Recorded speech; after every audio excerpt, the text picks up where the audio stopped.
The President Noun Chea, you may now Noun Chea, proceed. vous pouvez continuer. Noun Chea,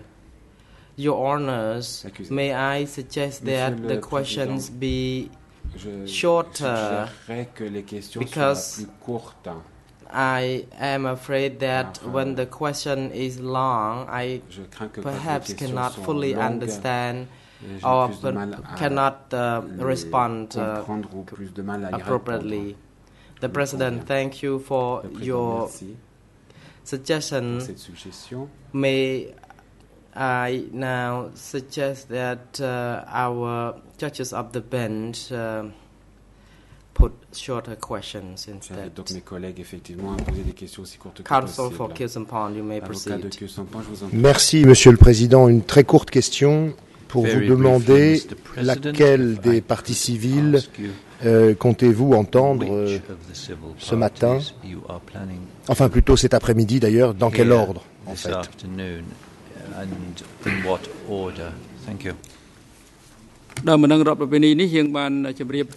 The President,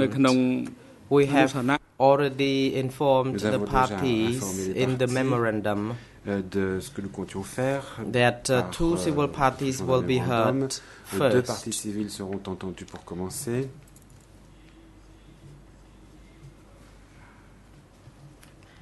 Civil party to be heard this afternoon is civil party TCP 185.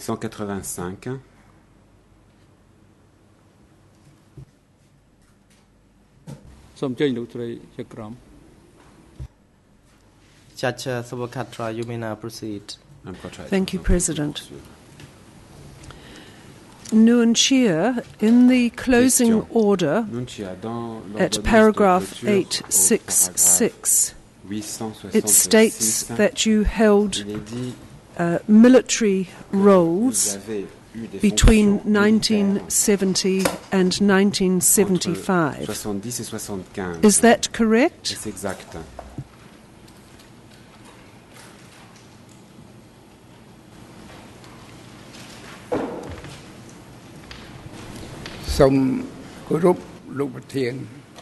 Noun Chea. Réponse. Your Honor,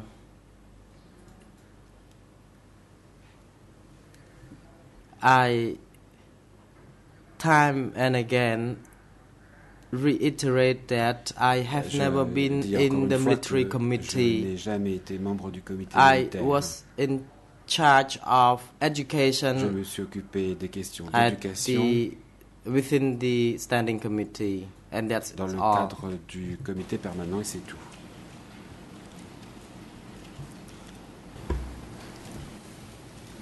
In fact, you had other responsibilities, as well as being Deputy Secretary and being in charge of education. You also had responsibilities for propaganda ever since the 1950s when you came back from Thailand. Is that correct?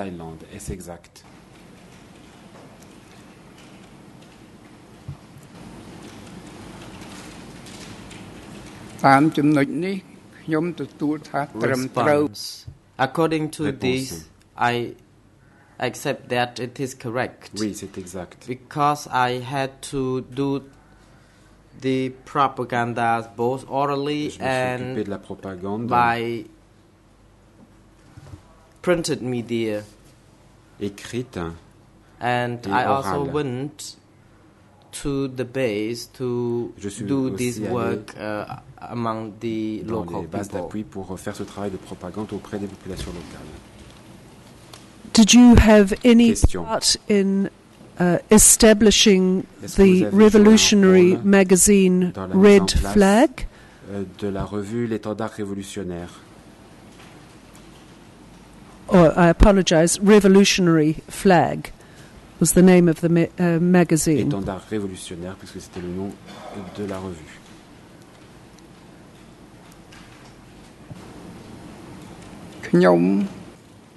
Response. Réponse.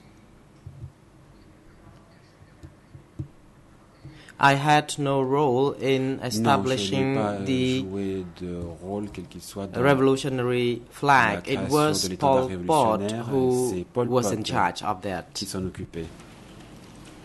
Did you assist him with any of the material in your roles as responsible for propaganda and education? Du rôle que vous jouiez en matière d'éducation et de propagande. Réponse. Response. Your Honor,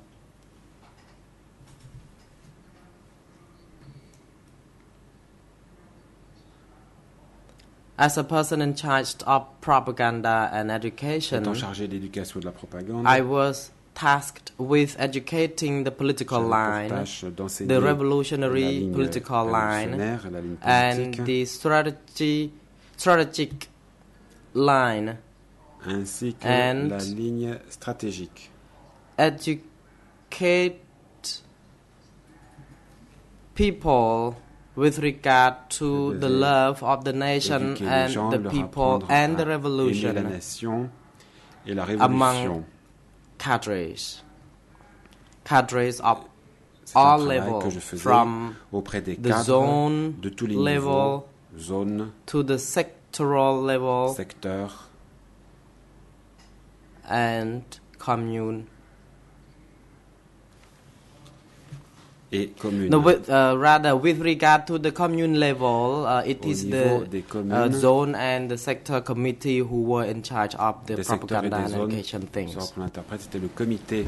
Between 1970 and 1975, did you travel around speaking to the various organs of the Communist Party of Cambodia in your role as being in charge of propaganda?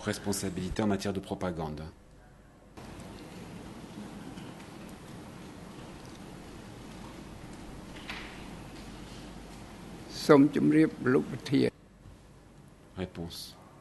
Response. Between 1970 and 1975, entre 70 et 75, I had held these roles in the circumstance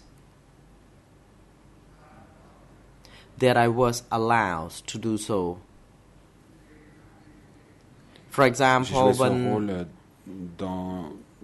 there were times that I would be free so that I could travel around speaking to people. Parler à des gens. Now, I'm interested to know where you lived and what your public identity was after you returned from Thailand and joined the struggle against the colonial powers. Is it correct that when you returned from Thailand in 1951, you went to Sam Lot and joined the underground movement there? Mouvement clandestin à Sam Lot.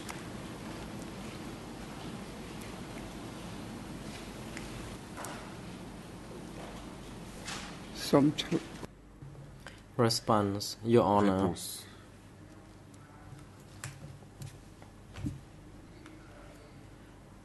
I didn't stay in one place for a very long time for security or for secrecy reasons. Sometimes I went to some communes, sometimes to Sam Lot, Tassagne, and sometimes to the east. However, my regular residential area was in Chinet River, along the Chinet River. And then between 1951 and 1953, you spent some time receiving political training in Vietnam, as you stated yesterday. That's correct, isn't it? Vous l'avez déjà dit hier, c'est exact, n'est-ce pas?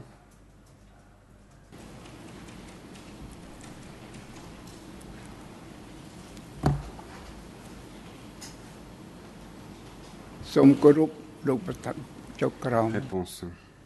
Response.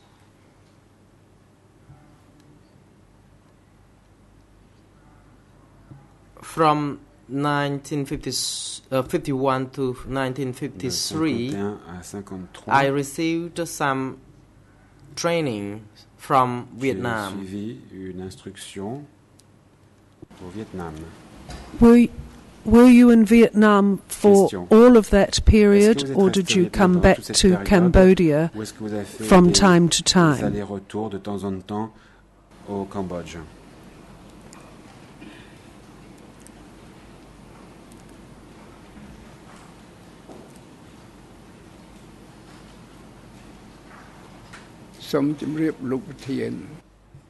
Response. Réponse. Between 1951 to 1953, I had never returned to Cambodia. Je ne suis pas rentré au Cambodge. To be there doing the propaganda and education sessions. Sometimes I had to go down to the fields to help educating people on that site. I had never returned to the country during that time. When you returned to Cambodia in 1953, where did you live? Où est-ce que vous avez habité?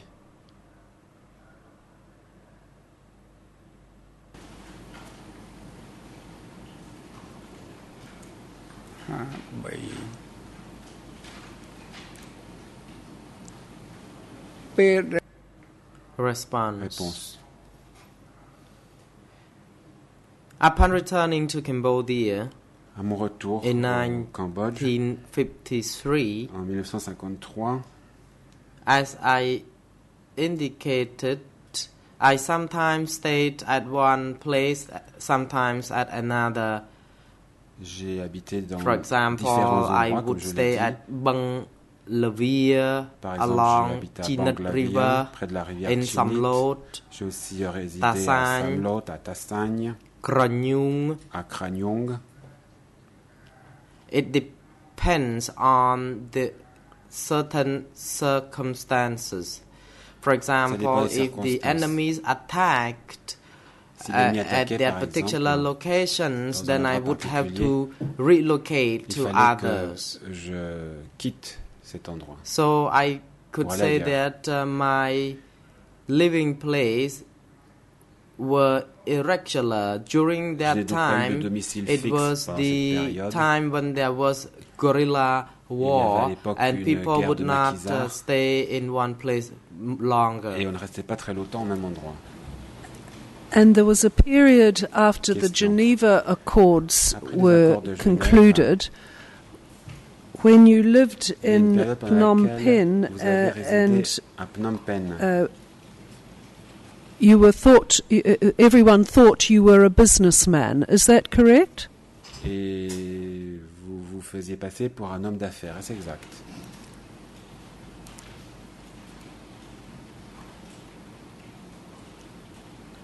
Réponse. Response. After the Geneva Accord, après les accords de Genève, lived in Phnom Penh and my occupation changed over time to suit the needs of my livelihood. Sometimes I worked as a teacher, in particular during night times. Surtout le soir. I worked as food vendor or just vendor selling things. and sometimes I worked as a clerk for an import and export company. And I didn't work or held that positions or roles for long because I had other tasks.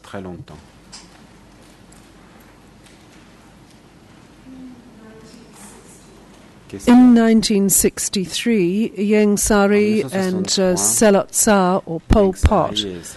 fled to the underground, but you stayed in Phnom Penh. Is that correct? Vous-même, vous êtes resté à Phnom Penh, est-ce exact?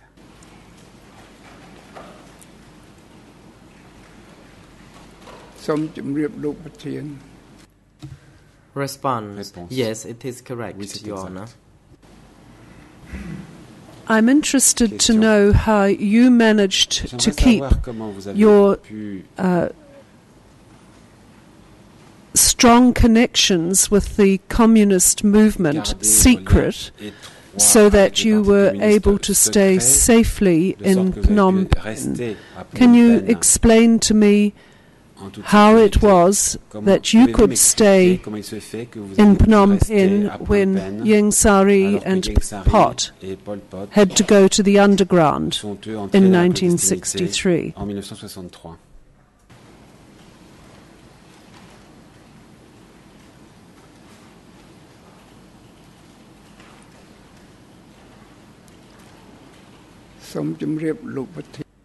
Response.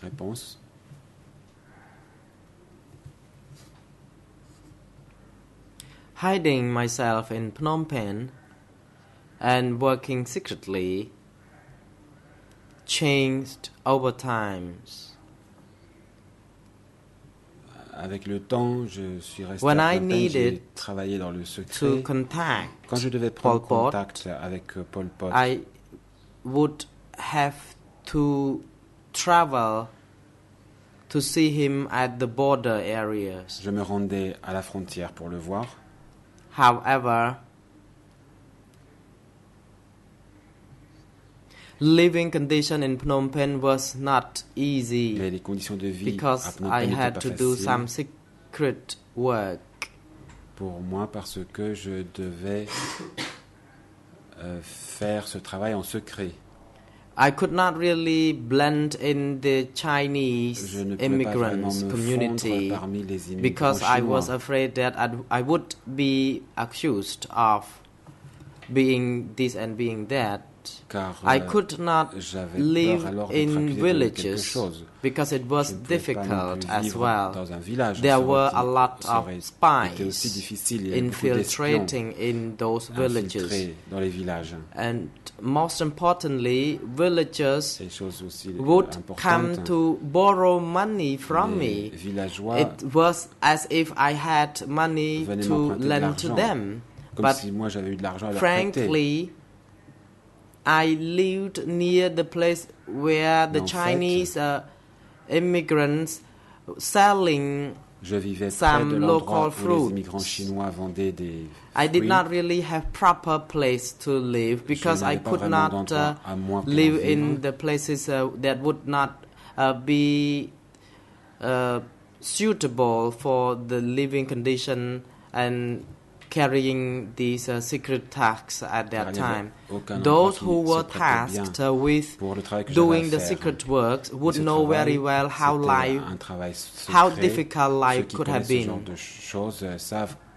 It was so difficult. At nights, we could never have enough sleep. At 3 a.m. in the morning, we had to wake up to be ready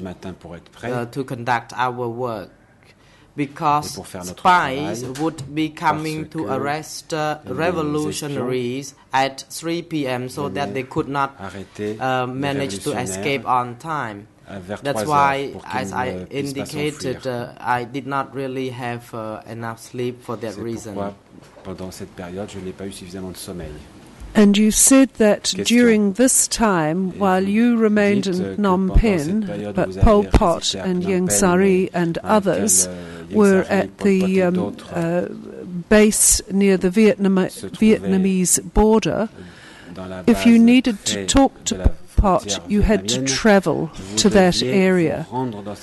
Was there any other means of communication? Could you send written messages or telegrams?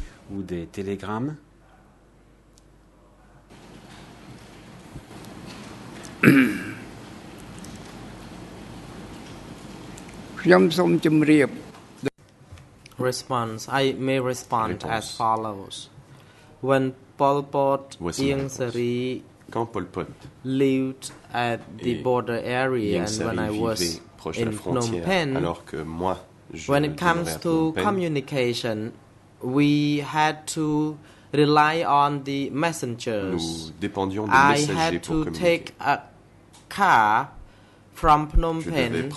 or a truck from Phnom Penh and I would be dropped at a place where I would be received by a messenger who took me into the jungle and all the way to the border area, for example, Office 100 where Pol Pot would stay. Par exemple,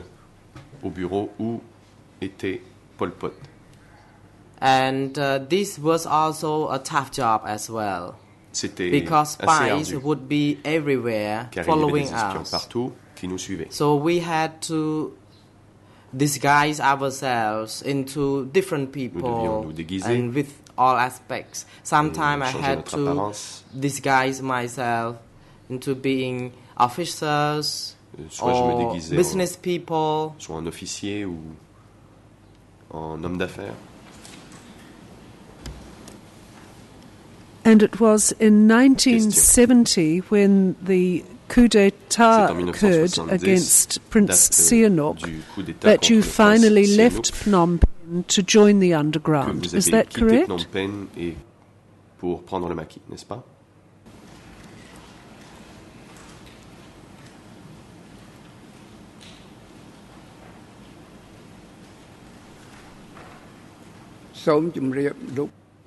Response. Your Honor, Réponse. At that time,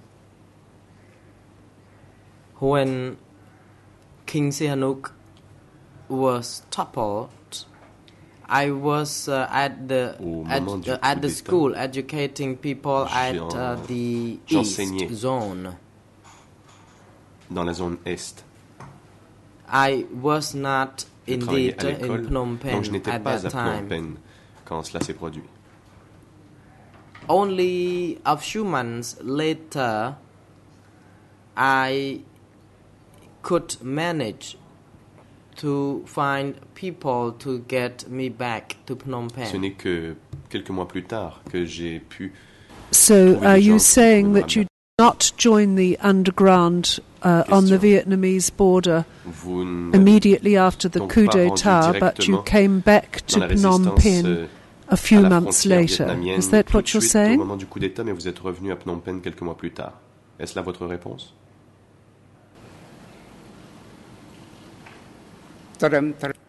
Response: Yes, it is. Oui, c'est exact.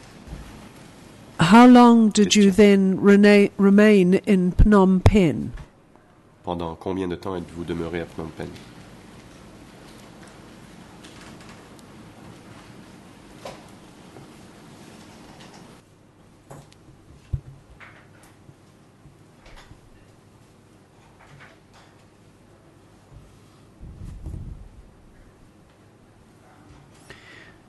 I cannot Réponse. remember it correctly, Je ne m'en souviens pas but très bien. I am trying to guess. Je dirais. It was for about 5 to 6 Que je months suis resté à Phnom Penh, je pense, 5 à in 6 mois. Phnom Penh. Did you then join the underground at the border area with Pol Pot, Avez-vous rejoint Pol Pot, Ieng Sary Ieng and Sary others? et d'autres à la frontière vietnamienne?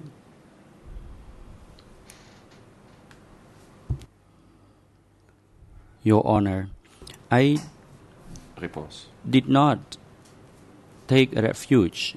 in the forest with Ieng Sary and Pol Pot. Je ne me Once suis pas in a réfugié while, dans les I forêts went avec Pol Pot to et meet Ieng them, Sary. probably once or once every 1 or 2 months in order to report to them the situation in the city and also to receive instructions from Pol Pot as to how we are going to organize our party and the way forward for our party. Sometimes I went there once every month or twice or once every 2 months, depending on the necessity of the situation of each circumstance at that time. So you continued your very dangerous work from Phnom Penh, educating, dealing with propaganda and discussing the situation about once a month or once every 2 months with Pol Pot and the other leaders near the border in Vietnam. Près de la frontière vietnamienne, c'est-à-dire.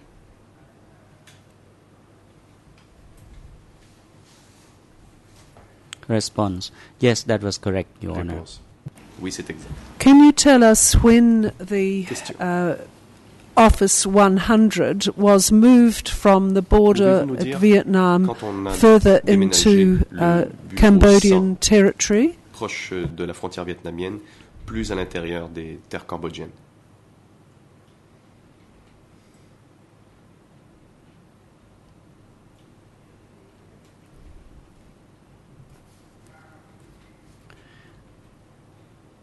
Of my own personal observation, there was movement along Cambodian-Vietnamese border. But to my knowledge, the land that we were operating was actually the Cambodian soil, Cambodian territory. It did not belong to Vietnam. But at that time, Vietnam was suffering from the carpet bombardment of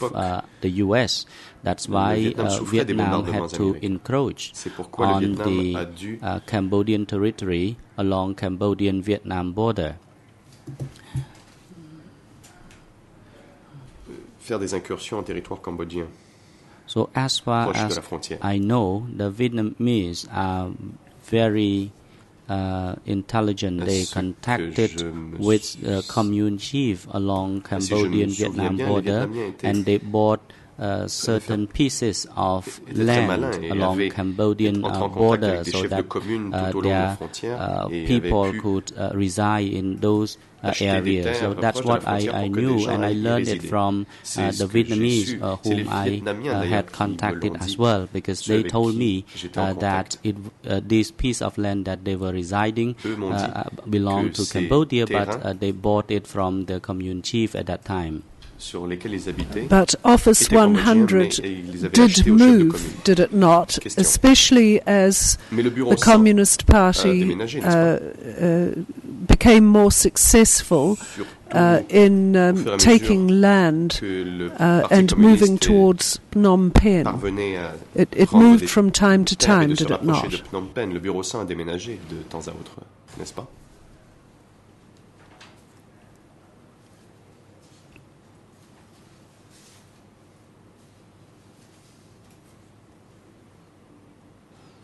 May I ask for your clarification? What year are you referring to, Your Honor? Well, I don't have the years in front of me, but between 1970 and 1975, Office 100 moved from its position near to the border with Vietnam to other provinces such as Kampong Thom, Kampong Cham, and Kampong Chnang. Is that correct? Est-ce exact?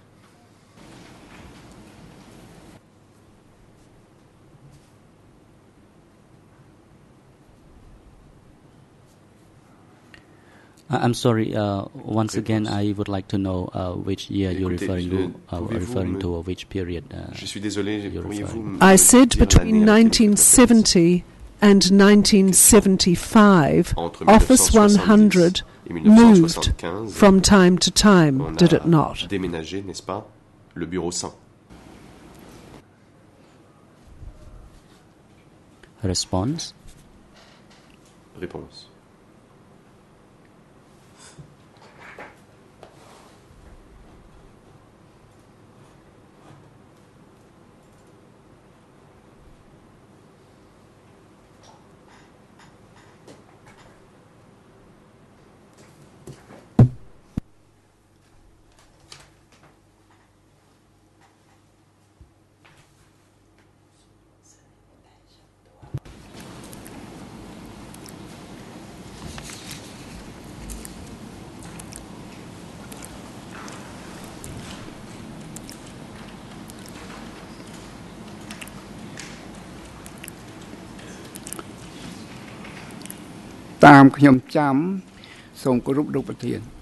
Your Honor, to my recollection, from 1970, D'après mes souvenirs,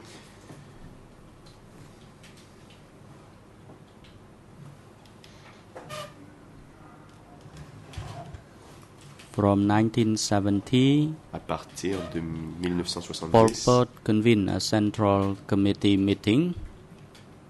Pol Pot a organisé une réunion in du comité central one village dans known un as Bangladesh village connu in sous le nom Santok de district, Kampong Thom Bangladesh, dans province. le district de Santok, province de Kampong Thom. The convention of the Central Committee meeting was to designate cadres to work in various sectors and zones across the country. That was in 1970. In October 1970. Now, another matter that I'm interested in is the various policies that were discussed by the leaders of the Workers' Party or the Communist Party of Cambodia. You told the court 2 weeks ago that in the 1950s the party's strength and organization improved greatly, and that you were planning strategic and tactical policy. Were you closely involved in this planning of strategic and tactical policy?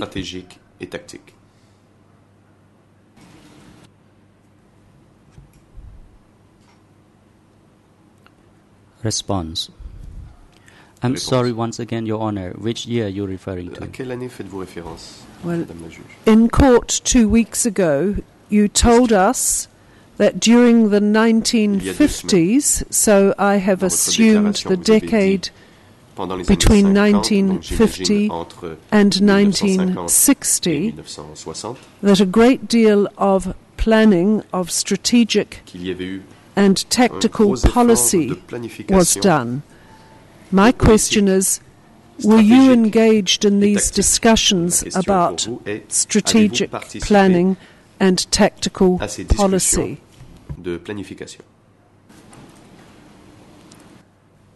Response.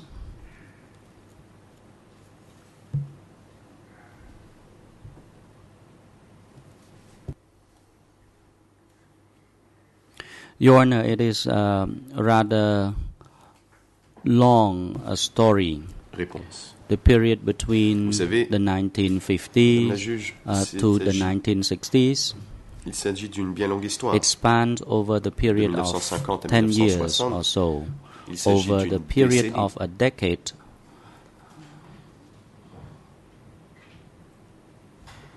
I would like to inform Your Honors that J'aimerais vous dire the party had not established any strategic or tactical que le parti n'avait pas établi de ligne stratégique ou tactique à ce moment-là. So,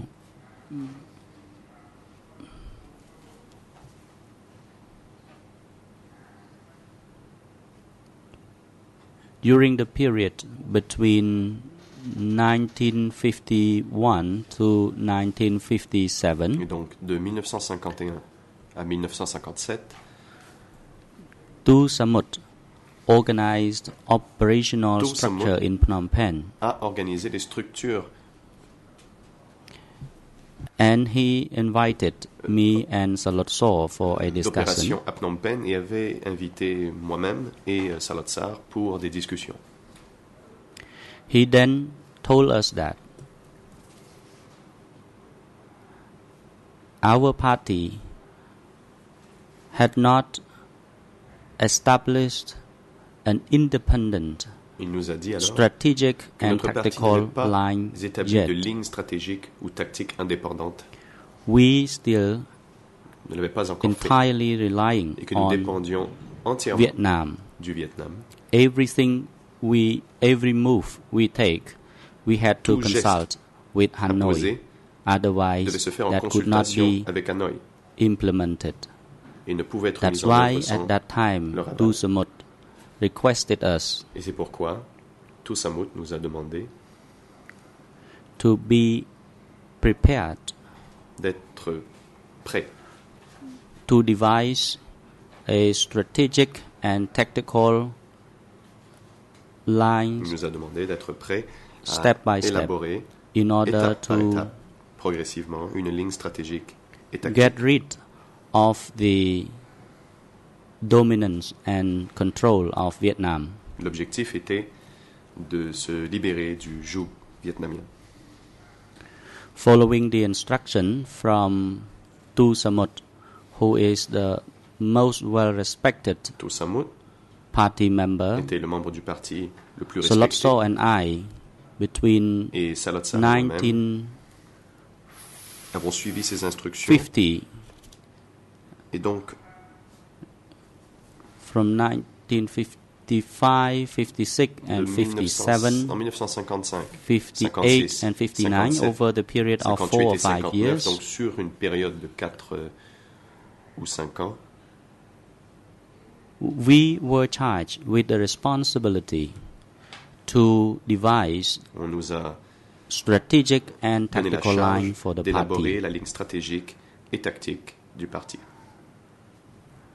While Tu Samut was ready to back up and to support secretly Et of Tout this Samut preparation. était prêt à appuyer en secret As for cette the préparation. preparation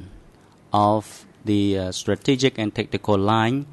was divided into two parts. L'élaboration de ces The lignes first stratégiques et part tactiques was s'est faite en responsible deux volets. by Pol Pot, and Le Pol premier Pot was volet to était follow de la responsabilité up de the Pol Pot, situation in Phnom Penh,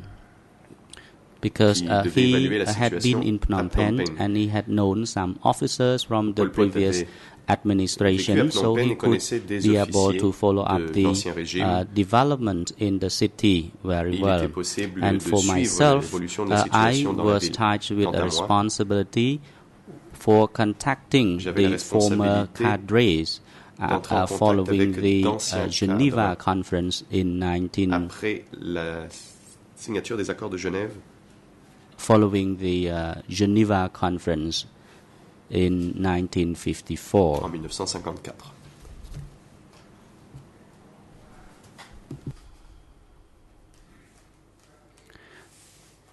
I contacted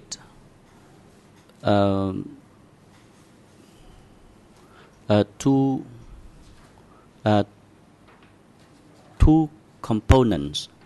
The first one is the cadre from the northwest of the country, and the second component is cadre from the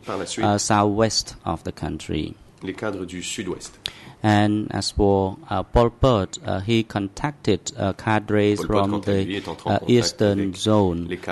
namely Sao Pim. Notamment Sao Pim. And once we had contacted those cadres, we asked them for a report of the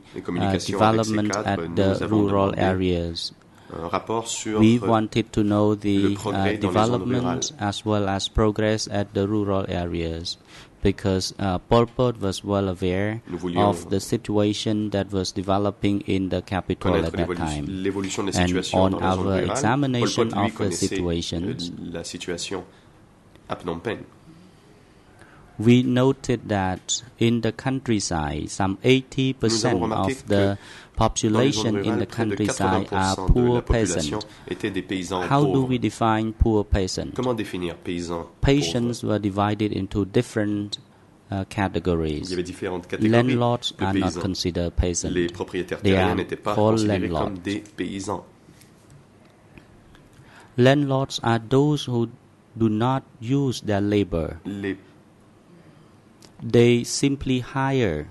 other laborers to work for them, for example, working in the field. And another class of peasant is considered rich peasant. Rich peasant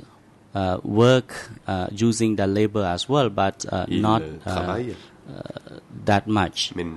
because they had the ability to hire workers or laborers to work for them as well. The third class of peasants are the upper middle peasant. They work using their labor as well, but they also hire one or two laborers to work for them in the field. Aside from the upper middle peasant, we have middle level farmers, and we also have the landless farmers as well. So there are different layers of farmers. That's why it was quite complicated. Vous savez, il y a différentes strates. C'est assez compliqué. And Pol Pot follow the situation of the different classes in the capital. For example, teachers and officers in the administration. Then he could follow up all of those different working classes in the capital, because he had a strong connection in the city. And then Pol Pot reported the situation to Samut of the overall situation from the countryside. And he mentioned that there was a lot of oppression and exploitation of farmers in the countryside. For example, if farmers had to work had to go to do farmings, they had to borrow capital from others. But that capital is bound with high interest. They had to pay back excessive amount of what they had earned. So the farmers had no ways in order to escape from poverty. That's what we reported at that time to Samut. Voilà les rapports que nous avons faits à tout ça. And aside from the oppression and exploitation by the landlords, there were officers, for example, commune chief or officer in the countryside exploited farmers at the grassroots level. For instance, they mobilized those poor peasants to work for them without getting any compensation or pay at all. So at that time, there was the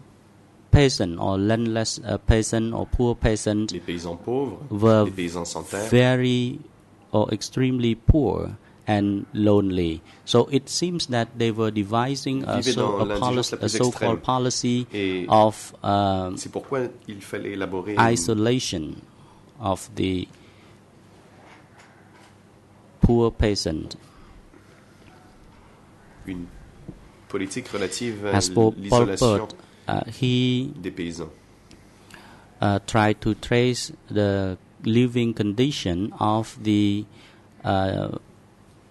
file and rank officers in the country. Et Pol Pot, lui, essayé de brosser un portrait de situation at that pour time, les even though Cambodia was officiers de l'armée. an independent country, but it was not fully independent based on the observation of the party. Before we devise the strategic and tactical lines, what were taken into consideration at that time? We had to take into serious consideration of the real situation in Cambodian society. What kind of society are we in? So we were discussing and debating around this topic, and we found out that at that time Cambodian society was the one of mid-colonialism or mid-feudalism. By feudalism, it means that it was not led by the king, but feudalism we refer to those who have money and make loan to farmers, but they impose extremely high interest for the loan, as I informed your honors earlier. So we found that it was the society of mid-colonialism and feudalism. There was a legacy of colonialism, and the commune chiefs were very powerful at that time, and they oppressed and exploited farmers. So based on these analysis, we also found that even in the city itself there were also capitalists, but they were not a form of national capitalists, but it was owned mainly by foreigners, namely the Chinese capitalists. Sometimes they were called cambidia capitalists, representing the interest, represent foreign interest.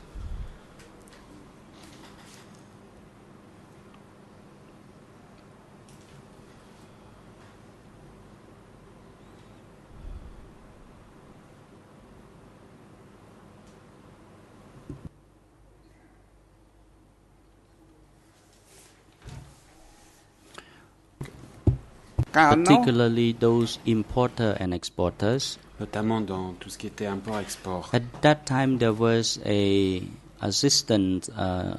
from the United States. Il y avait aussi à l'époque l'aide américaine. And they were in favor of comprador capitalists. Qui était favorable aux compradors capitalistes. It was not like going to buy commodities for business transaction, but they mainly deposited money in a bank in Hong Kong in order to get profit. So by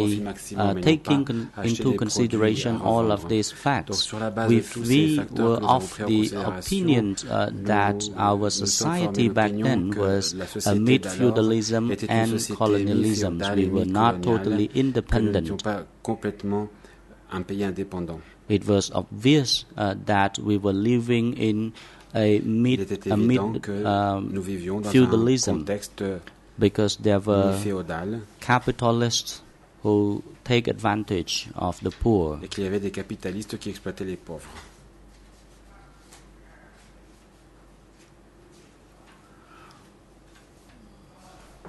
Once we analyzed those situations, we are certain at that time that we are in the middle of both colonialism and feudalism. Then we ask ourselves, what form of revolution should we take? Should we go for socialist revolution or any other form of revolution? We discussed among ourselves for many days, back and forth. Then when we decided that, et nous avons en définitive conclu, if the real situation in Cambodia was in mid-feudalism. Si effectivement on en était and au stade d'une situation semi-colonialism or semi-feudalism, then we had to carry out the national revolution. What is constituted a national revolution? National revolution is the one that combats against foreign interference. Menée contre les influences étrangères. And we have to combat against the influence of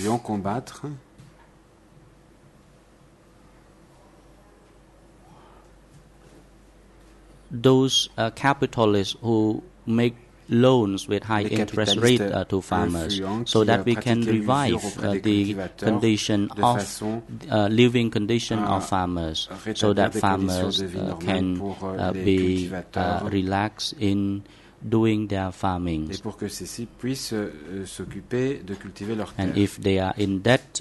they could pay it off more easily. For example, if they borrow 100, they have to pay 50 as interest. Then we should bring it down to 20, for example. 100 à 50% d'intérêt, il fallait ramener ce taux d'intérêt à 20, par exemple. So there was a lot of discussion and explanation over how we went about doing that. It was not an easy task. De le faire, ce n'était pas une tâche facile. So the real motive behind Cambodian revolution at that time, it was the motive of national democratic revolution. And this movement is to combat against the semi-colonialism. And by democratic, it means we combat against feudalism and landlords. Et les propriétaires fonciers. That was the real motive behind this movement. So we had to understand the very motive behind this revolution. Nous comprenions les motifs de cette révolution. That was the second reason. And the third one. Ça c'était pour la deuxième raison. Et la troisième raison.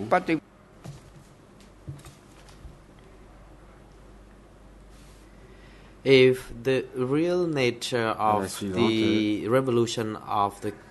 Cambodia was meant to be the revolution for the people and democracy, who could have been our enemies? Qui étaient les ennemis si on s'engageait dans la voie de la révolution Our populaire et enemies démocratique? were foreigners. Nos ennemis étaient les étrangers. Those who were remnants of the foreign-owned regime. For example, those who still exercise power étrangers, par exemple ceux qui détenaient encore le pouvoir, to be inflicted onto the people.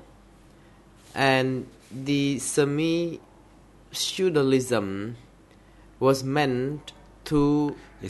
help the farmers, the peasants, veut dire que les paysans free themselves from being greatly in debt, being trapped in the very high interest rates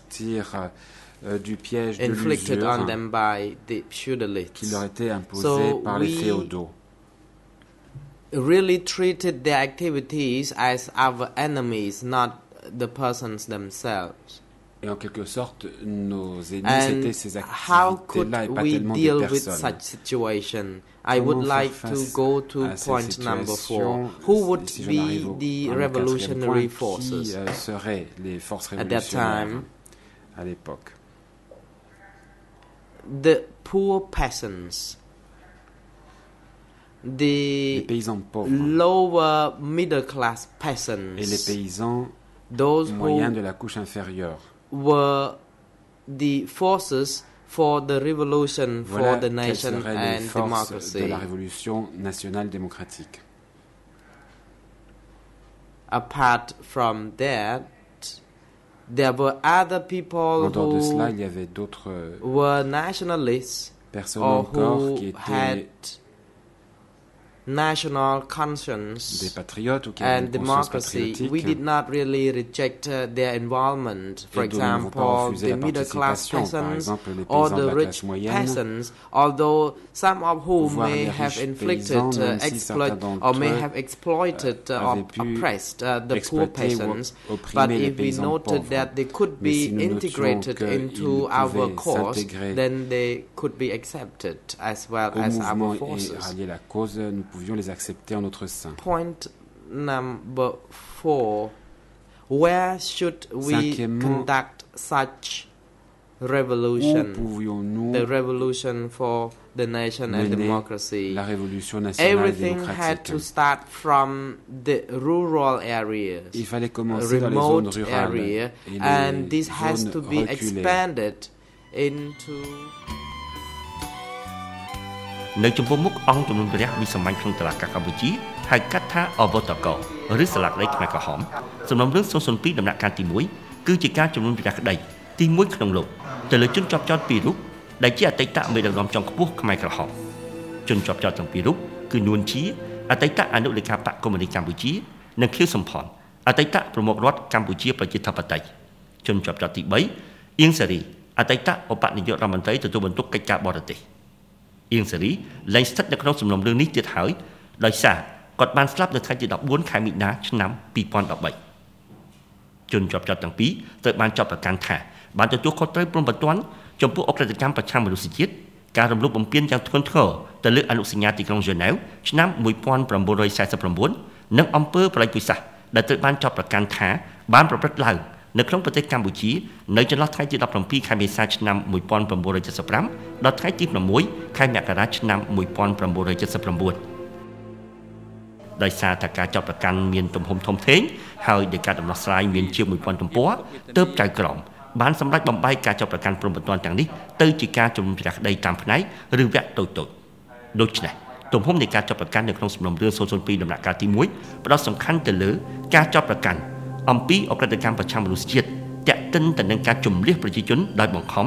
ឲ្យចេញពីទីក្រុងភ្នំពេញនៅឆ្នាំ1975ក្រោយមកឲ្យចេញពីតំបន់ផ្សេងទៀតគឺជាការជំលះប្រជាជនដំណាក់កាលទី1និងដំណាក់កាលទី2ព្រមទាំងការចាប់ប្រកាន់អំពីការសម្លាប់ទាហានសាធារណរដ្ឋខ្មែរនៅទួលពោធិ៍ជ្រៃក្នុងខេត្តពោធិ៍សាត់បន្ទាប់ពីខ្មែរក្រហមបានចូលកាន់កាប់ភ្លាមនៅឆ្នាំ1975ការចាប់ប្រកាន់ផ្សេងទៀតរួមមានអំពើប្រល័យពូជសាសន៍អាចនឹងត្រូវជំនុំជម្រះនៅក្នុងសំណុំរឿង002ដំណាក់កាលទី2នាពេលអនាគតគួររំលឹកថាសកម្មភាពជំនុំជម្រះក្តីលើសំណុំរឿង002ដំណាក់កាលទី1បានចាប់ផ្ដើមនៅថ្ងៃទី21ខែវិច្ឆិកាឆ្នាំ2011នៅចំពោះមុខក្រុមប្រឹក្សាចៅក្រមដែលមានចៅក្រមកម្ពុជាចំនួន3រូបនិងចៅក្រមអន្តរជាតិចំនួន2រូបនៅក្នុងសកម្មភាពនេះសហប្រញ្ញាជាអ្នកបានចាប់ផ្ដើមបង្ហាញសេចក្តីសន្និដ្ឋានចាប់ប្រកាន់ប្រឆាំងនឹងជនជាប់ចោទទាំងពីររូបភ័ស្តុតាងដែលយើងខ្ញុំនឹងដាក់ជូននៅចំពោះមុខលោកស្រីចៅក្រមនាពេលនេះនឹងបង្ហាញឲ្យឃើញដោយគិតចាប់ពីថ្ងៃទី17ខែមេសាឆ្នាំ1975អំពីបកកុម្មុយនីសកម្ពុជាដែលបានបង្វែរកម្ពុជាឲ្យធ្លាក់ចូលទៅក្នុងជំរំទាសករមហាជនដោយបានបង្រួមប្រជាជននៅទូទាំងប្រទេសឲ្យទៅជាទាសកររស់នៅក្រោមប្រព័ន្ធមួយដ៏ឃោរឃៅយង់ខ្នងដែលគេពិបាកជឿបានរហូតមកដល់សប្តាហ៍ថ្ងៃនេះការជន្លៀសដោយបង្ខំចំពោះទីក្រុងនានារបស់ប្រជាកម្ពុជាការធ្វើឲ្យទៅជាទាសករនៃប្រជាជនរាប់លាននាក់ក្នុងជំរំការងារដោយបង្ខំការកំទេចជីវិតមនុស្សរាប់រយសែននាក់តាមបណ្ដាមន្ទីរសន្តិសុខនិងវាលពិឃាតដ៏អសោចនានាការសម្លាប់រង្គាលចំពោះជនជាតិភាគតិចការស្លាប់មនុស្សដ៏ច្រើនឥតគណនាបណ្ដាលមកពីជំងឺការធ្វើការងារហួសកម្លាំង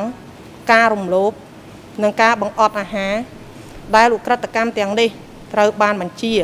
និងរៀបចំឡើងដោយជនជាប់ចោទដែលជាឧក្រិដ្ឋកម្មដ៏មហារន្ធត់ដែលប្រទេសជាតិមួយមិនធ្លាប់ទទួលរង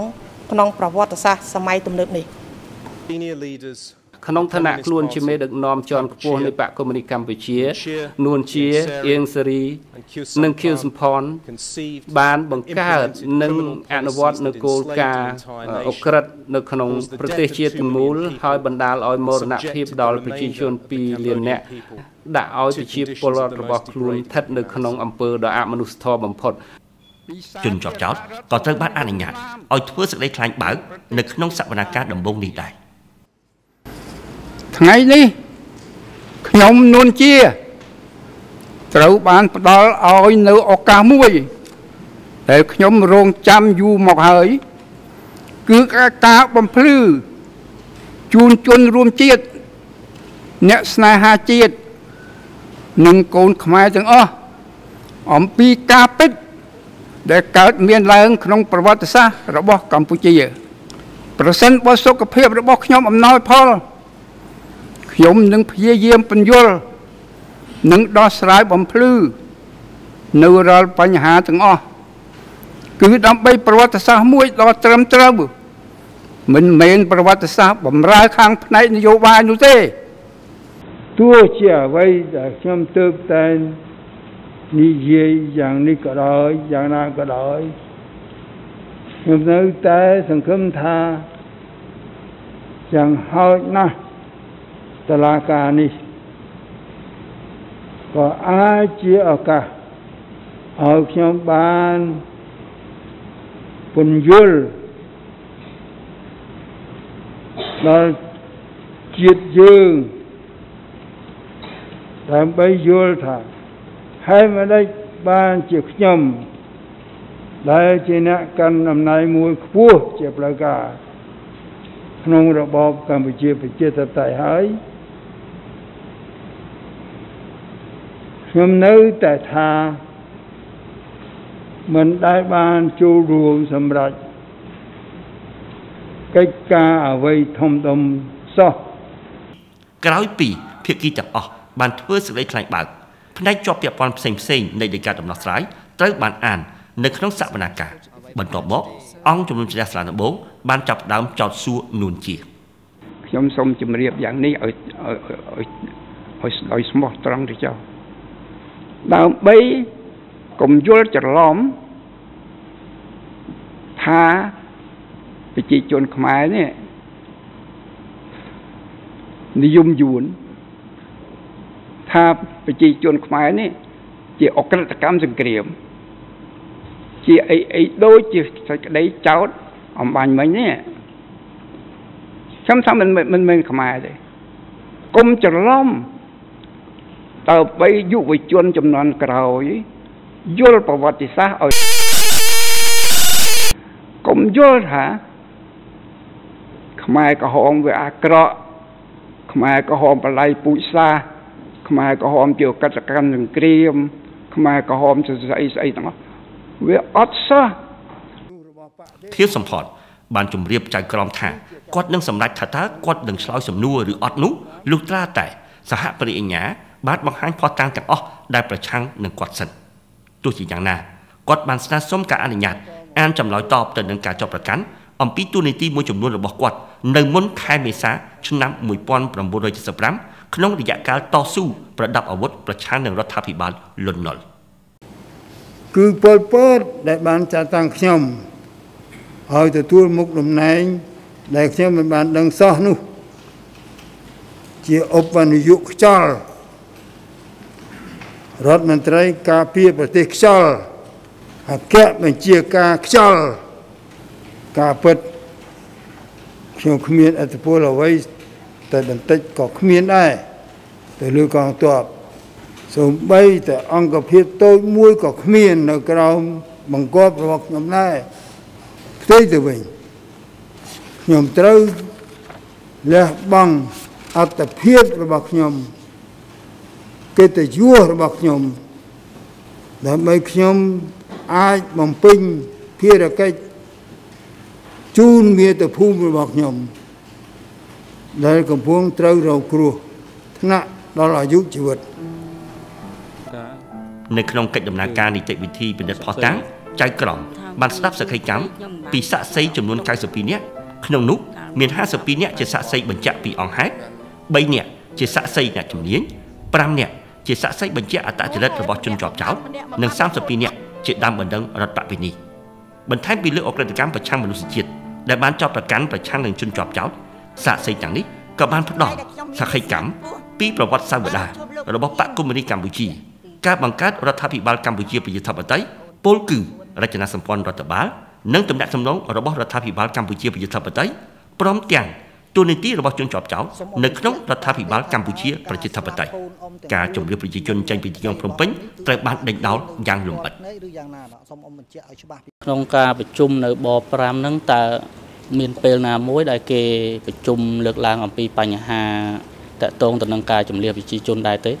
ដោយតាមខ្ញុំចាំគេថាដើមខែ4នៅឆ្នាំ75ហ្នឹងណែអ៊ំគាត់ប្រជុំណែពីគ្រោះភាសាពីរឿងជំនះប្រជាជនដែរមានអ៊ំប៉ុលពតគាត់លើកឡើងហើយអង្គប្រជុំហ្នឹងក៏នឹងអ៊ំនួនជាក៏ដល់ហ្នឹងអ៊ំខៀវសំផនក៏ដល់ហ្នឹងតាមុកក៏ដល់ហ្នឹងសុនសេន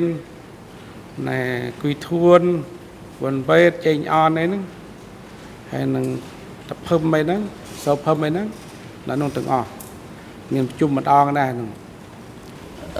នៅពេលនោះតើលោកបានឮដែរទេថាតើគេត្រូវចាត់វិធានការយ៉ាងម៉េចខ្លះចំពោះប្រជាជនដែលគេបំរុងនឹងជំនះហ្នឹងគេមានលើកពីវិធានការដែលត្រូវចាត់ការដែរទេនៅពេលនោះលើកជាគោលការណ៍គេថាបើយើងចូលកាន់កាប់ទីក្រុងភ្នំពេញយើងត្រូវជលះប្រជាជនកាលហ្នឹងគេថាគិតជលះចេញតែរយៈតាមមួយអាទិត្យទេ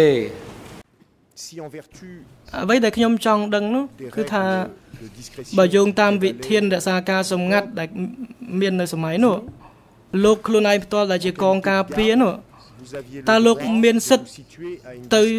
ចិត្តទៅចម្ងាយចិត្តដើម្បីស្ដាប់ឮកិច្ចសន្ទនារបស់មេដឹកនាំទាំងអស់នោះឬក៏ដើម្បី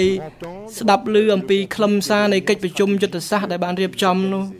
តើអញ្ចឹងមែនទេអ្វីដែលលោកឆ្លើយអំបញ្ញមិញនេះជាចំណុចដែលខ្ញុំចង់ដឹងចំណុចនេះគឺថាដោយខ្ញុំបានបញ្ជាក់បន្តបន្ទាប់ហើយថាគឺកន្លែងខ្លះវាកន្លែងប្រជុំខ្លះវាចិត្តដែរមកខាងត្បូងម្នាក់បើថាមានត្បូងបើកន្លែងដែលថាណែវាលដែលសាលារៀនធំដុំហ្នឹងសាលារៀនដែលរៀនរាប់សិបដល់រាប់រយនាក់ហ្នឹងវាទៅតាមសភាពការចាស់ដៃអញ្ចឹងចិត្តក៏បានឆ្ងាយក៏បានអង្គជំនុំជម្រះសាលាដំបងក៏បានស្ដាប់ផងដែរអំពីដំណើររឿងផ្ទាល់របស់មនុស្សដែលត្រូវបានជម្រះចេញពីទីក្រុងភ្នំពេញព្រលឹមឡើងឬសូអ៊ូអឬសូអតេសតង់សាប្លាំងដេអីហ្នឹងគឺតាមផ្លូវមុខផ្ទះខ្ញុំហ្នឹងចាហើយឪពុកក្មេងខ្ញុំហ្នឹងខ្ញុំអត់ដឹងទេគាត់ចង់ដឹងរឿងហ្នឹងគាត់បើកទ្វារមើលខ្មែរក្រហមហ្នឹងគេចាប់គាត់ឲ្យដើរចេញក្រៅផ្ទះហ្នឹងរហូតអញ្ចឹងទៅគាត់អត់ដឹងនោះហើយខ្ញុំខាងក្នុងក៏អត់ដឹងថាគាត់នឹងទៅណាមកណាដែរហើយខ្ញុំនឹងឮសូអ៊ូអពេកហ្នឹងខ្ញុំក៏បើកទូដែកទំបានលេខ2ហ្នឹងវាធ្ងន់ស្មាខាងស្ដាំហ្នឹងកលេចមើលមកឃើញចុងក៏ភ្លើងសកត់ធ្ងន់នឹងស្មាហ្នឹងហើយសំឡេងខ្មែរក្រហមមិនដឹងវាចូលមកពីស្មាម៉ាននេះវាថាមីងឯងនៅពាក់វ៉ាន់តាលំអដល់ណាទៀតគេធ្វើបដិវត្តគេមិនស្ដាយជីវិតមិនស្ដាយអីនៅមីងឯងគិតតែពាក់វ៉ាន់តាវាក៏ឆក់វ៉ាន់តាពីភ្នែកខ្ញុំនឹងវាក៏វត្តទៅបែកចាហើយខ្ញុំនឹងប្រាប់ថាអានឹងខ្ញុំវាល្ងឹតជំរុញឲ្យទៅមុខរហូតហើយចំណុចសំខាន់មួយទៀតក្នុងការធ្វើដំណើរនៅតាមផ្លូវហ្នឹងដោយសារនាងខ្ញុំចង់និយាយថាខ្ញុំក្រមែននៅទីក្រុងភ្នំពេញប៉ុន្តែខ្ញុំមិនដែលបានដើរលហេមលហាមដាច់បាយដាច់ទឹកអីបែកប្តីបែកប្រពន្ធអញ្ចឹងទេដល់ពេលបខំអញ្ចឹងទៅ ខ្ញុំវាត្រូវទាស់ចាដល់ពេលខ្ញុំទាស់ហ្នឹងខ្ញុំអត់មានទឹកដោះឲ្យកូនបើទេដូច្នេះនៅពេលនោះថ្នាំក៏អត់មានហើយអញ្ចឹងអត់ដឹងធ្វើម៉េចអាកូនអត់ទឹកដោះបើហ្នឹងអត់តាមប្រហែលថ្ងៃហ្នឹងអាចលះចេញមកហ្នឹងទឹកដោះគោក៏អត់អីក៏អត់យកតែទឹកបតក់ឲ្យកូនបើកូនខ្ញុំហ្នឹងបានត្រូវស្លាប់នៅពេលចលះហ្នឹងហើយនៅពេលស្លាប់ហ្នឹងទៀតអត់ដឹងយកទៅណាទេគេឲ្យយកទៅដាក់ចោលកប់ចោលនៅក្នុងព្រៃដូចសត្វទៀតក្រោយថ្ងៃរំដោះ17មេសាឆ្នាំ1975ប្រជាជនទាំងអស់ដែលបានរស់នៅក្នុងទីក្រុងនានាត្រូវបានជំនះចេញពីទីក្រុងពិតមែនតែការជំនះនេះមិនមែនជាការជំនះដោយបង្ខំនោះទេមានហេតុផលពីរយ៉ាងដែលថ្នាក់ដឹកនាំបានបង្ខំចិត្តធ្វើសេចក្តីសម្រេចបែបនេះទី1គឺដោយសារមានការភ័យខ្លាចការទម្លាក់គ្រាប់បែករបស់សហរដ្ឋអាមេរិកមកលើទីក្រុងក្រោយរដ្ឋាភិបាលលន់នល់បានទទួលបរាជ័យចំណុចនេះវាជាមូលហេតុដែលអាចធ្វើឲ្យថ្នាក់ដឹកនាំនិងប្រជាជនខ្មែរជឿបានថានឹងមានយន្តហោះមកទម្លាក់គ្រាប់បែកនៅប្រទេសកម្ពុជាជាថ្មីទៀតជាពិសេសនៅទីក្រុងភ្នំពេញហេតុផលមួយទៀតគឺថាប្រទេសកម្ពុជាបានឆ្លងកាត់សង្គ្រាមអស់រយៈពេលជាង5ឆ្នាំមកហើយតាមរយៈសង្គ្រាមនេះប្រទេសកម្ពុជាបានជួបប្រទះបញ្ហាប្រឈមជាច្រើនរួមទាំងស្បៀងអាហារផងដែរករណីស្បៀងអាហារវាជាបញ្ហាមួយដែលត្រូវដោះស្រាយដោយជាបន្តនៅពេលនោះប្រទេសកម្ពុជាក៏មិនមានជំនួយពីបរទេសដែរស្ថិតក្នុងកាលៈទេសៈបន្តបែបនេះវាទាមទារឲ្យប្រជាជនចូលរួមក្នុងការបង្កបង្កើនផលដោយខ្លួនឯងសម្រាប់ផ្គត់ផ្គង់ជីវិតភាពរស់នៅនិងកសាងប្រទេសជាតិទោះជាមានហេតុផលទាំងពីរនេះក្តីក៏ការជំនះប្រជាជននៅពេលនោះធ្វើឡើងតាមការស្ម័គ្រចិត្តដោយគ្មានការបង្ខិតបង្ខំគ្មានប្រើអំពើហិង្សាឬសម្លាប់ប្រជាជននោះទេប្រការនេះត្រូវបានអនុវត្តតាមរយៈការប្រជល់ប្រជាជនឲ្យបានយល់ដឹងច្បាស់ពីស្ថានភាពគ្រោះថ្នាក់និងការទម្លាក់គ្រាប់បែករបស់សហរដ្ឋអាមេរិកមកលើទីក្រុងនិងតម្រូវការចាំបាច់នៃការដោះស្រាយជីវភាពនិងកសាងប្រទេសដោយខ្លួនឯងអង្គជំនុំជម្រះសាលាដំបូងក៏បានស្ដាប់ផុសតាងតាក់ទងទៅនឹងការចាប់ប្រកាន់អំពីការសម្លាប់ទាហានលន់នល់នៅទួលពោធិ៍ជ្រៃក្នុងខេត្តពោធិ៍សាត់នៅឆ្នាំ1975តើនរណាដែលនិយាយថាទាហាននិងប៉ូលីសនៃរបបលន់នល់នឹងត្រូវតែយកទៅសម្លាប់ចោលលោកនៅចាំបានទេមែនគណៈភូមិភាគថាតើលោកបានឮអ្វីខ្លះតាក់ទងទៅនឹងការបាញ់សម្លាប់ទាហានលន់នល់នៅទួលពោធិ៍ជ្រៃនោះបាទខ្ញុំបានដឹងដែលបញ្ជួនទាហានមានអន្តរជាតិទៅបាញ់សម្លាប់ក្នុងទួលពោធិ៍ជ្រៃហ្នឹងហើយមកទៅអូមកប្រាក់ខ្ញុំថារត់វិញម្នាក់លោកបានឮតាមរយៈការទំនាក់ទំនងទេអូទេមានឮសំឡេងកំភ្លើងទេបានអាចឮតាមទេអូចុះចំនួនទាហានសរុបវិញតើប្រមាណដែរទាហាននិងប៉ូលីសនៃរបបលន់នល់តាមការឆ្មានរបស់ខ្ញុំមិនដែលបានមិនតែជិត2000ហ្នឹង Let us go back to the moment លោកសាក់សីនៅពេលនេះយើងត្រឡប់ទៅពេលវេលាមួយដែលលោកថាបានឃើញឡានហ្នឹងដឹកទាហានលន់នល់នោះជិះឆ្លងកាត់នៅពេលនោះលោកឃើញកាលពីម្សិលមិញលោកបានឆ្លើយថាលោកឃើញឡានហ្នឹងប្រហែល10ទៅ15ឡានបើកាត់លោក ហើយឡានទាំងអស់ហ្នឹងឃើញមានមនុស្សអង្គុយនៅលើឡានហ្នឹងលោកកាលពីយប់មិញបានគេប្រហែលជាលោកអាចគិតព័ត៌មានបន្ថែមទៅលើចំណុចនេះតើលោកប្រកាសទេថាឡានដែលលោកបានឃើញហ្នឹងគឺមានចំនួនឡានប្រហែលជា10ទៅ15ឡានតើលោកប្រកាសទេបញ្ហាហ្នឹងគឺវាយូរឆ្នាំដែរមើលតាំងពី2009រហូតដល់2013ណាវាច្រើនតិចយ៉ាងណាដែរគាត់ដឹងថាគេដឹកជញ្ជូនដែលទីហ៊ានដែលមានអន្តរតៈយកទៅទួលបច្រីហើយខ្ញុំស្មានដែល15ឡានហ្នឹងវាស្មានខ្ញុំថាមិនត្រឹមត្រូវទេនៅពេលចូលដល់ចុងបញ្ចប់នៃការជំនុំជម្រះក្តីអង្គជំនុំជម្រះស្លានដំបងបានកំណត់ទុកពេល4ថ្ងៃដើម្បីស្ដាប់ដំណឹងរដ្ឋបវេនី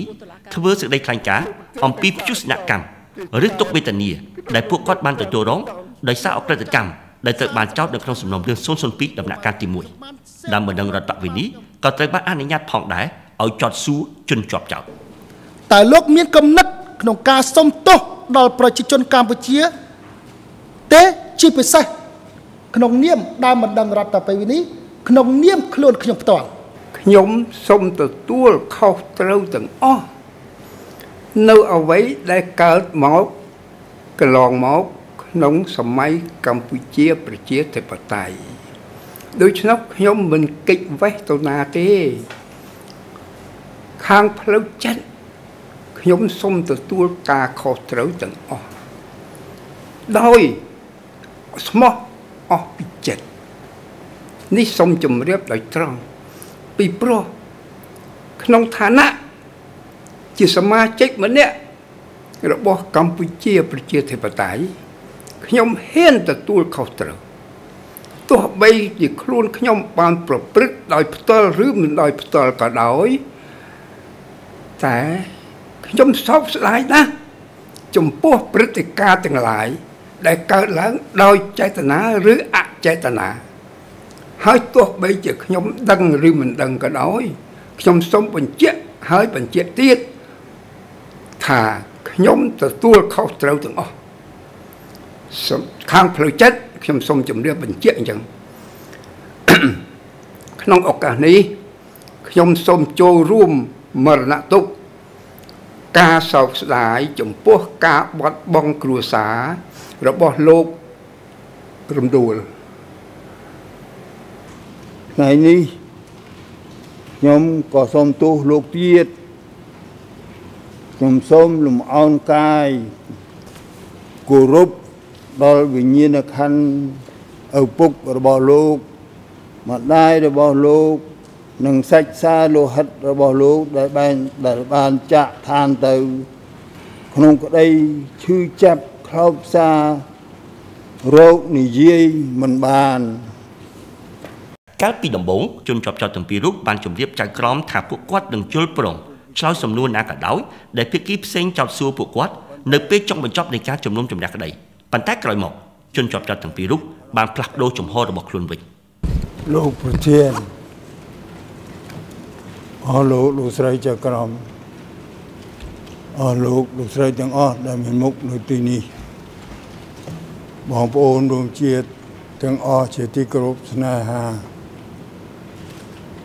ខ្ញុំសូមជម្រាបថាខ្ញុំសូមជម្រាបនៅហេតុផលដែលខ្ញុំសម្រេចប្រើប្រាស់សិទ្ធិរបស់ខ្ញុំនៅសៀមស្ងាត់ហេតុផលគឺមកពីតុលាការមិនបានគោរពនៅសិទ្ធិរបស់ខ្ញុំនិងមេធាវីការពារក្តីរបស់ខ្ញុំពីមុនដំបូងខ្ញុំជឿលើតុលាការនេះប៉ុន្តែជាបន្តមកហូរហែមករហូតដល់ដំណាក់ចុងក្រោយនេះខ្ញុំលែងជឿហើយខ្ញុំអស់ជំនឿហើយខ្ញុំសូមជម្រាបខ្លីប៉ុណ្ណេះខ្ញុំក៏អស់ជំនឿនឹងតុលាការនេះដោយលោកខៀវសំផនដែរការប្រព្រឹត្តរបស់តុលាការមកលើខាងយើងខ្ញុំ គឺនៅភពម្ខាងហើយខាងព្រះរាជអាជ្ញាគឺនៅភពម្ខាងនេះជារឿងក្តីនៃអាយុជីវិតរបស់ខ្ញុំមិនមែនជាការធ្វើលំរំឲ្យទៅឆាប់រហ័សដើម្បីដាក់ទោសខ្ញុំនោះទេដោយភាពអស់ជំនឿនិងប្រព្រឹត្តដោយលំអៀងបែបនេះខ្ញុំសូមជូនដំណឹងថាខ្ញុំមិនឆ្លើយតបទៅនឹងសំណួររបស់ព្រះរាជអាជ្ញា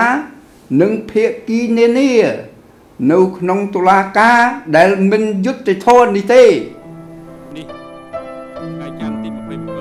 វនកម្មជំនុំជម្រះក្តីបានធ្វើឡើងអស់រយៈពេល212ថ្ងៃដោយសវនកម្មលើការពិនិត្យភស្តុតាងបានបញ្ចប់នៅថ្ងៃទី23ខែកក្កដាឆ្នាំ2013សាធារណជនចំនួន 98,690 នាក់មកពីគ្រប់ខេត្តទាំងអស់នៅក្នុងប្រទេសកម្ពុជាបានចូលរួមតាមដានសវនកម្មជំនុំជម្រះក្តីដោយផ្ទាល់សវនកម្មជំនុំជម្រះក្តីនៅក្នុងសំណុំរឿង002ដំណាក់កាលទី1ត្រូវបញ្ចប់ដោយដំបណ្ដឹងរដ្ឋបាលវិនិច្ឆ័យសហបរិញ្ញានិងក្រុមមេធាវីការពារក្តីជនជាប់ចោទធ្វើសេចក្តីសន្និដ្ឋានពីថ្ងៃទី16ដល់ថ្ងៃទី31ខែតុលាឆ្នាំ2013បន្ទាប់ពីបញ្ចប់ការធ្វើសេចក្តីសន្និដ្ឋានចៅក្រមវាយតម្លៃលើភស្តុតាងនិងសកម្មកម្មទាំងអស់ដែលបានផ្ដល់ជូននៅពេលជំនុំជម្រះក្តីហើយចៅក្រមនឹងសម្រេចថាតើជនជាប់ចោទទាំងពីររូបមានទោសឬក៏គ្មានទោសចំពោះអក្រិតកម្មដែលបានចោទប្រកាន់មកលើជនជាប់ចោទសាលក្រមរំពឹងថាប្រកាសនៅពាក់កណ្ដាលឆ្នាំ2014